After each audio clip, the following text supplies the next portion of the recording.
this is the Sakharov Prize, and Andrei Sakharov was probably one of the most non-pragmatic people on the planet.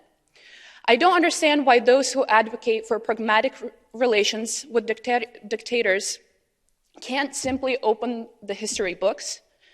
It would be a very pragmatic act, and having it done, it's very easy to understand the inescapable political law.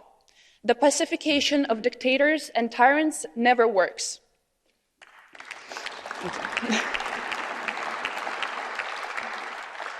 No matter how many people try to deceive themselves, hoping that another madman who clings to power will behave decently in response to concessions and flirtations, it will never happen.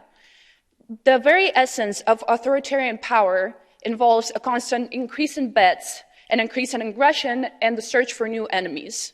And those who once said, let's not push Lukashenko and continue the dialogue when he was beating people up and throwing them behind bars, achieve only that now, in order to sentence someone, Lukashenko has to stop a whole passenger plane.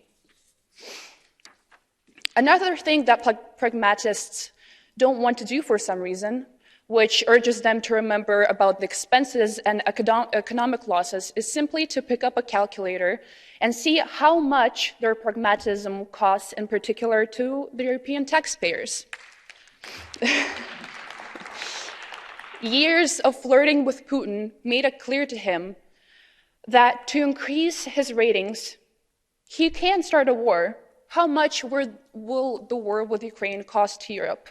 Even now, with so many news on Russian troops coming to the Ukraine border, no one's really talking about it. No pragmatic trade cooperation will recoup the share of the direct loss that will have to be incurred. Not to mention the cost of the time of the Western politicians like yourselves have already spent on solving the problem instead of dealing with their own affairs in their own countries. One of the opposition leaders, Boris Nemtsov, is killed with shots in the back right by the Kremlin. And then comes the pragmatist and says, well, we can't do much about it. Let's limit ourselves to a tough statement and then continue the conversation. And then they'll kill the second and the third, and the fourth will be killed in the center of Berlin, and the fifth in the UK. And then they also blow up some warehouses in Europe, and then they start killing with chemical weapons. And now we know what we know is just unsuccessful assassination attempts. How many were successful?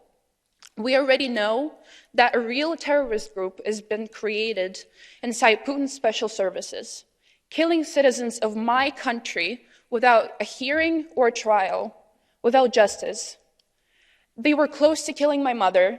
They nearly killed my father. And no one will guarantee that tomorrow European politicians won't start falling dead by simply touching a doorknob. Freedom to Alexei Navalny. Thank you.